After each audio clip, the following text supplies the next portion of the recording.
My name is Sarah. I'm 32 years old. I've been married to my husband Kevin, who is also 32, for 3 years now. Both of us work full-time jobs, juggle household chores, and we've been making it work. We don't have kids yet, but life has been fun, just the two of us. I work in sales for a trading company. A tough job, but it pays well, while Kevin earns less. But he loves his work and takes pride in it, and I've always admired that about him. Kevin often goes fishing, his hobby, and I was okay with it because it was his way of taking a break from work.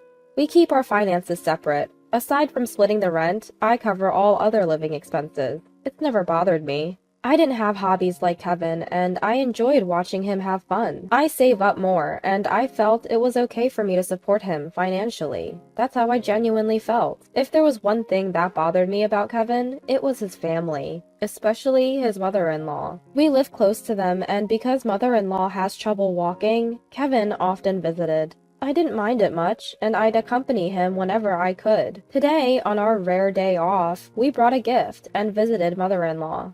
Well, it's been quite a while, hasn't it?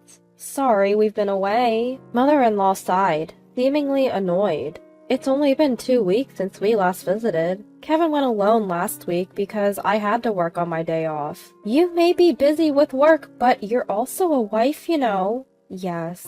Every time we meet, mother-in-law throws snide comments my way. She doesn't like that I earn more than Kevin. A woman should support and stand by her husband, she'd lecture. Mom, enough. We're handling it between us. Well, if you say so. I think mother-in-law, who's been a homemaker her whole life, can't relate to a working woman like me. Really sorry about that, Kevin said on our way back home. The constant passive-aggressive comments and lectures were stressful, but Kevin always stood up for me, which made it bearable. Hey, it seems like this month's rent hasn't been paid. Checking my bank account after work, I noticed there was no money. We couldn't make the withdrawal. Usually, Kevin deposits his half after he gets his paycheck, but it seems he forgot this time. I'm a bit short on cash this month. Again? This wasn't the first time.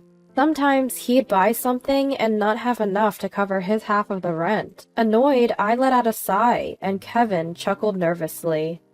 Sorry, can you cover it this time? He said it like it was no big deal. I'd understand it if it were once in a while. After all, we all want to make a big purchase sometimes. But didn't you say the same thing last month? It's a limited edition fishing rod. You said the same thing last month, didn't you? Couldn't you have discussed it with me before buying it? Even though we have separate finances, if we can't stick to the budget, we can't make it work. Especially when Kevin only pays half the rent. If he doesn't even cover that, then I'm left to handle all the living expenses. That's just not fair. Ugh, enough with the nagging. Kevin interrupts me, clearly annoyed, letting out a sigh and furrowing his brows. Nagging? Sure, we've had these kinds of conversations before, but only about shared expenses. I never meddled in how he spends his own money. Why are you always talking about money, Sarah? Are you obsessed? I was genuinely shocked to hear him say that. Well, we can't live here if we don't pay the rent, right? Talking about money all the time is unattractive. What? Unattractive, Kevin says, looking right at me. Why would he say something like that? I liked that Kevin wasn't concerned about money, and I was okay with managing our finances. And now he calls it unattractive? Seeing my silence, Kevin seems to think he's won the argument. He relaxes his face and lets out a resigned sigh. You know, like my mom always says, a woman should stay home and support her husband. What? If you don't make me look good, you're the one who's going to be embarrassed. Kevin says this dismissively, then turns his attention back to his phone. I was at a loss for words. Kevin always apologized for his mom's outdated views, saying she didn't understand me. Was that his true feeling? What does making him look good even mean? Is it just about silently supporting the household? I'm home! Welcome back! I was greeted by my mother-in-law, Susan, after a long day at work. What? Susan? I wasn't informed she'd be here today. Ignoring my surprise, Susan takes my bag and heads inside. I rush in and am speechless at what I see in the living room. What is all this? Boxes and belongings are cluttered everywhere, leaving no space to walk. Not just Susan, but my father-in-law is here too. Kevin is casually watching TV and drinking a beer. What's going on here? Lower your voice. What is all this? Kevin frowns at my confusion. My parents moved in today. Moved in? Here? He never mentioned this, not even this morning. Ignoring my shock, Susan is happily unpacking. Wait, I wasn't told about this. My mom's legs are getting worse. It's hard for her to live alone. But we have extra rooms, so it's fine. It'll lessen your burden if my mom lives with us. That's right. I'll help with the chores. It'll be good for you since you're so busy. I guess they never really cared about how I felt. Even if I said no, it seemed like no one would listen. What hurt the most was Kevin's attitude. We had rented a larger house with extra rooms, thinking about our future family, but I never thought our family would grow like this. My life turned into a living hell. My in-laws, father-in-law and mother-in-law, took over the room we had saved for our future kids and acted like they owned the place. I couldn't even sit on my favorite sofa or use the dining table anymore. I was expected to do all the housework and wasn't even allowed to sit. The only time I could sit was when everyone else was asleep. Eating leftovers alone, I couldn't help but cry. What am I doing? How did it come to this? When I asked for financial help, they berated me, saying, "You're earning money. Why are you so stingy? Planning to take our pension too?" When I talked to Kevin, he looked visibly annoyed. What's the big deal? Mom is helping with the chores, isn't she? Even the chores were eventually pushed onto me, with complaints about aching legs. I did the laundry, but I didn't like having my father-in-law and mother-in-law do the washing together. I ended up doing my own laundry, and despite the increased workload and financial burden, no one listened. Worse, I was told, "I didn't think you were such a cold person. If you have complaints, then leave." The Kevin who said this was not the Kevin I had loved. Maybe I should leave. I never thought I could be happy with these people. Your cooking is bland. I don't like the clothes. Why are you so slow? Don't you care about your family? Every day I was criticized for various things. I got used to seeing my meals thrown away and my belongings tossed into the trash. I felt nothing anymore, even when they nagged me daily.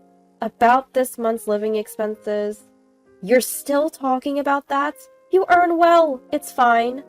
But my credit card is being used without my permission. Is this all you, Susan? I just borrowed it. I'll pay you back eventually. Mother-in-law snorted when I showed her the statement. I don't know what she spent it on, but how could she spend nearly $5,000 in a month? Well, she admitted to the unauthorized use, and there's no way she could deny it with all those brand name items in her room bought with my card. Kevin said nothing, even after seeing this.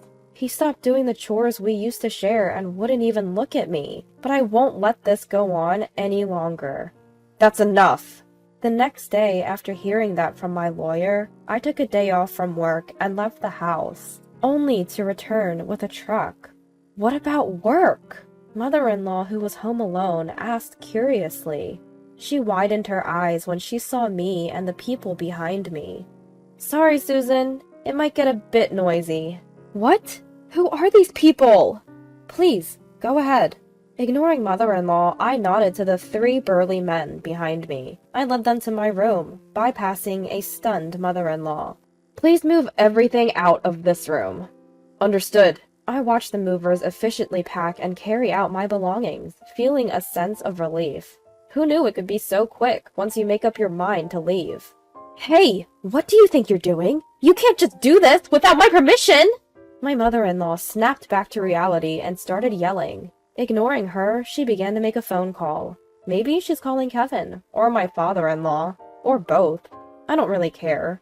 By the time they get here, it'll all be over anyway. My mother-in-law tried to stop the movers with her foul language, but she couldn't stop these burly guys. Sorry, this is the last of it. Having moved almost everything out, I finally addressed my ever-nagging mother-in-law. I'm leaving. What? Could you please give this to Kevin? As I tried to hand her an envelope, the door burst open with a loud noise. Kevin, out of breath, was standing there. As expected, he arrived after everything was done. The whole moving process took just about 30 minutes. What is this? Kevin looked at my empty room, lost for words, and then glared at me. What are you trying to do? Perfect timing. Here, this is for you. Ignoring Kevin's intense glare, I smiled and handed him the envelope. Stunned, Kevin looked inside and was visibly shocked. Divorce papers? What? My mother-in-law also peered over, her eyes widening. How dare you give divorce papers to my son? It means exactly what it says. Shall we get a divorce? My son married you! You should be grateful and serve this family! The movers, who had been waiting, frowned at my mother-in-law's outrageous comment. Seeing their reactions, I was convinced that her behavior was indeed abnormal. Good, this isn't normal. You did say, if you have complaints, then leave, right? I didn't mean it like... Kevin hesitated. He probably never thought I'd actually leave. He couldn't have imagined I'd walk away. So you thought I'd just quietly obey? Well, I have plenty of complaints, so I'll do as you wished and leave. I'm not stupid enough to stay here and endure this. Leaving those words for a stunned Kevin, I walked out of the house with the movers. Sorry for involving you in this mess. I apologized. No problem, we understand, they smiled. You've had it tough, they all said, comforting me. I couldn't hold back the tears anymore. I was scared. I was sad. I was frustrated. But I managed to leave. I felt proud of myself for that. Later, I formally filed for divorce through my lawyer. If you have complaints, then leave. After that conversation, I had been quietly preparing for divorce. I consulted a lawyer and gathered evidence to support my reasons for divorce. Every complaint and snide remark from my mother-in-law and Kevin was recorded. I also documented any meals or personal items they had unjustly thrown away. My lawyer said I had enough evidence, so I immediately started the moving process. I had already signed a lease for my new place. All that was left was to move my stuff in. I chuckled at the few boxes that contained my life, but the thought of being surrounded by things I love excited me. I had to leave behind my favorite sofa and dining table, but I can always find new favorites. I heard from my lawyer that Kevin was stubbornly refusing to divorce. Apparently, Kevin and my mother-in-law even stormed the lawyer's office, demanding to know where I was. They also staked out my workplace, but my colleagues, who knew the situation, helped me avoid running into them. The evidence I had gathered against Kevin, my father-in-law, and mother-in-law was damning. If it went to court, I'd have the upper hand. Kevin finally agreed to the divorce when he realized how expensive a court battle would be. I also demanded repayment from my mother-in-law, not just for the alimony, but also for the money she had spent. She blustered about demanding money from me, but backed down when I mentioned I had evidence of her unauthorized use of my credit card. Family, huh? But her idea of family only included Kevin, my father-in-law, and herself. Did she forget how she'd always left me out? The word family, which she only used when it suited her, made me nauseous. After the divorce was finalized and the alimony paid, Kevin and his family moved away like they were fleeing. Their bad reputation had spread in the neighborhood, making it uncomfortable for them to stay. Plus, they couldn't afford the rent on Kevin's salary alone. Now, they're apparently living in a small house in the countryside, scraping by on Kevin's meager income and the parents' small pension. I'm miserable without money. Won't you come back? Kevin has emailed me multiple times, but I've blocked him without even reading the full messages. As for me, I'm surrounded by things I love, doing a job I enjoy, and living a happy life. No one's throwing my stuff away anymore. No more worrying about complaints. Life is good. Now there's someone at work who's caught my eye. We're both busy, but he's a kind person who says we can take things at our own pace. He knows about my past failures and has told me he'll wait until I'm ready to trust again.